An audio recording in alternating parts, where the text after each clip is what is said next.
ERi-TV English news broadcast. It's now exactly 10:30 p.m. Asmara time, and we're ready for domestic and international news for Sunday, August 10th, 2025. I'm Heaven Hans, your news anchor for this session. Let's first begin with the major headlines.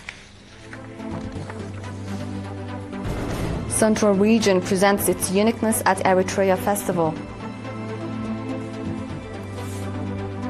National Union of Eritrean Women branch organizes training to members.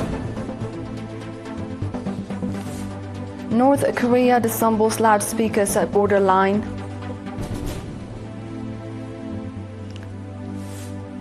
And California wildfire expands to nearly 5,000 acres. In today's domestic news, the Central region took part in Atra Festival 2025 with displays showing its culture, history and resources. Mr. Asmerom Tsagabrhan, head of the Culture and Sports Department, said that the exhibition at the expo grounds includes development projects, traditional music and dance, oral stories, farming methods and home decorations.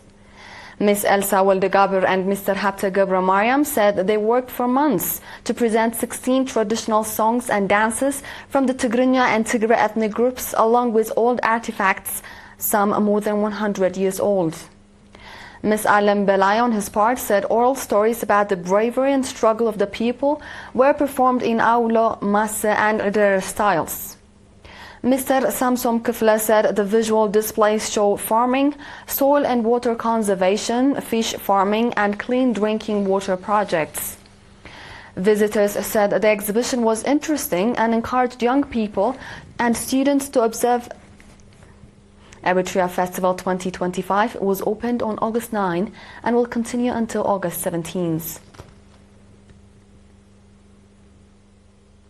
In another news, the Ansaba regional branch of the National Union of Eritrean Women organized a training session in Karan from August 4 to 6 to strengthen the professional capacity of its members.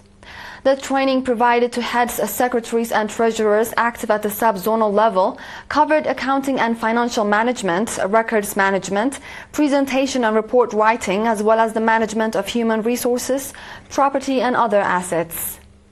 Ms. Amna Hassan, head of the Ansaba regional branch of National Union of Eritrean Women, urged participants to put their training into practice and announced that similar sessions will continue.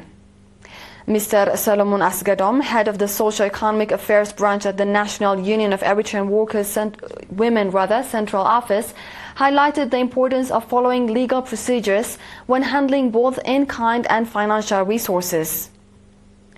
Ms. Zaid Mesfin, head of Administration and Finance at the National Union of Eritrean Women Central Office, encouraged women to organize within the association to strengthen their capacity and benefit from the opportunities the union provides. We are live on ERi-TV with English news broadcast. Dear viewers, do stay tuned for the international ones after the short break.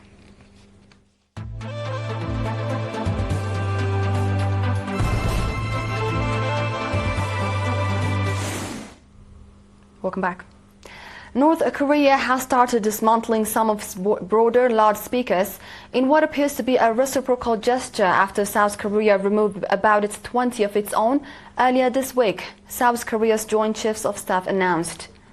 North Korea's noise campaign ended after South Korea halted its own loudspeaker broadcasts following an order from the newly elected President Lee Jae-myung. Since taking office in June, President Lee has sought to ease tensions, suspending cross-border propaganda that previously included K-pop, news and political messages. He also urged civic groups to stop sending anti-North Korean leaflets and expressed willingness to hold talks without preconditions. A similar dismantling occurred in 2018 under the Panmunjom Declaration, but the agreement later collapsed when South Korea resumed broadcasts in mid-2024 after Pyongyang sent thousands of trash-filled balloons across the border in retaliation for South Korean activists launching propaganda leaflets. South Korean President Lee has pledged to end both propaganda broadcasts and leaflet launches. South Korea and its ally, the United States, remain technically at war with North Korea since 1953, and Pyongyang continues to condemn their joint military drills as preparations for an attack. Fast-moving wildfire labeled the Canyon Fire has burned 5,000 acres across California state, prompting mandatory evacuations and a local emergency proclamation.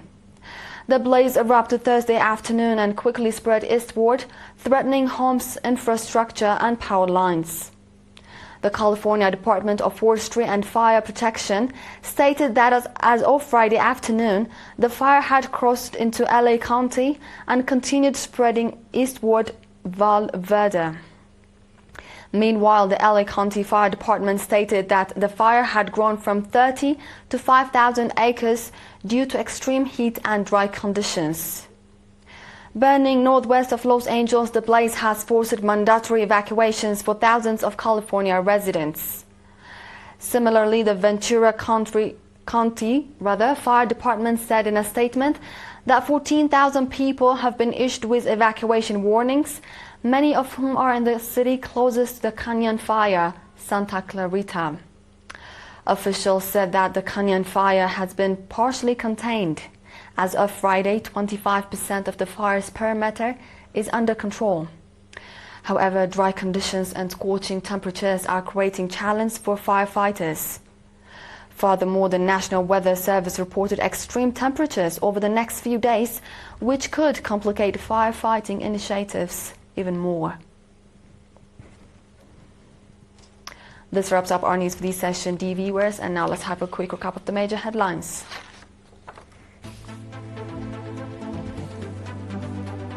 Central Region presents its uniqueness at Eritrea Festival 2025. National Union of Eritrean Women and Seba branch organizes training to members. In international news, North Korea disassembles loudspeakers at borderline. And California wildfire expands to nearly 5,000 acres.